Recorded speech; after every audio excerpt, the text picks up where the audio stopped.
Bunday kitoblarni o'qisak, bizga haqiqiy manfaati tegadi. Amaliyotda men kitob o'qigan chog'da xuddi g'avvosga o'xshash cho'nqur dengizning qetig'iga tushib, shu dengizning ostidagi madan javohiratlarni qazgandek ikki muhim o'lchamni o'zimga hamroh qilib kitob o'qiyman. O'sha ikki o'lcham agar men o'qiyotgan kitobda bo'lsa, bu kitob cho'qim menga manfaat deb qarayman. Albatta, buning foydasini izchil ko'ryapman.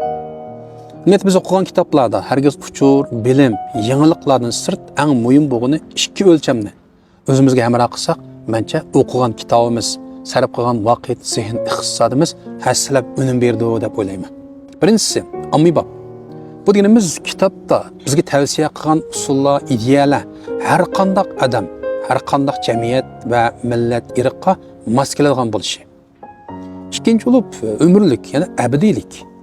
Yana mushu so'zlayotgan ideya, ko'z qarashlar hozirlar emas, o'tmishda emas, kelgusidami mangu oson o'zgarmaydigan qonuniyatlar, prinsiplar, davlatlar bo'lish.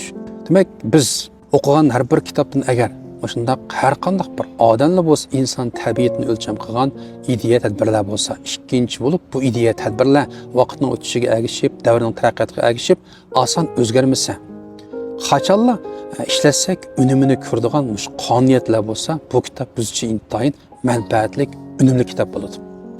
Qo'limdagi bu kitob dal shu ikki xil xurishni o'ziga hamroh qilgan. U bo'lsa-mu, Pul ismli Küçük degan qiziqarli bolalar hikoyasiga birlashtirib yozilgan, ota-onalarga mos keladigan, bolalarga mos keladigan iqtisod boshqarish qo'llanmasi. Bu kitobning ota-onalarga, bolalarga o'rtaq mos kelishlik sababli har qanday bir yosh qatlamaga tavada, shundaqlam bu qaysi davrda bo'lsin, moddan qolmaydigan ideyalar orqali iqtisodiy krizis petib qolgan, bir uyning qarzini qaytarishdan qiynalib bir oilada Giya ismli bir qiz bola tashlanib ketgan bir lablada ishni beqib oladi. O'ylamagan edim bu ishni ma'lum vaqtlardan keyin shu qizninki kolislik o'lib kelgan bilalaydigan, ovoz chiqarmay turib, eg'izni midratmay turib, shu qiz bola bilan parangisha oladigan, eng oxiri iqtisod to'g'riliq nurg'un tavsiya, taklif fikrlar orqali bu oilaning iqtisodini aslidagi ig'ir iqtisodiy krizisdan haqiqiy bayashatliq bir darajaga olgan holda hikoyalashtirib, qiziqarli, ommabop iqtisod boshqarish va pul haqidagi haqiqiy jonga asqatadigan tadbirlar, qonuniyatlar, prinsiplar xulosalanib kitob qondirilgan.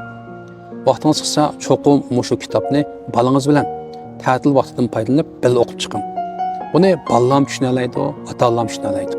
Agar o'qishga vaqtingiz yetmasa, biz o'sha oyning 9-kuni shanba yana tushdan keyin Urumchidagi Priston qahvaxonasida sap qahva ichishga, erkin, ozoda muhitda shu kitobning javharini o'rtoqlashamiz, fikrlashamiz. Bu qitimliq izdan qahva yig'ilishimizga ishtirok qilmoqchi bo'lgan do'stlar, ayrimxonaga o'zingizning aloqa nomerini qoldirib qo'yinglar.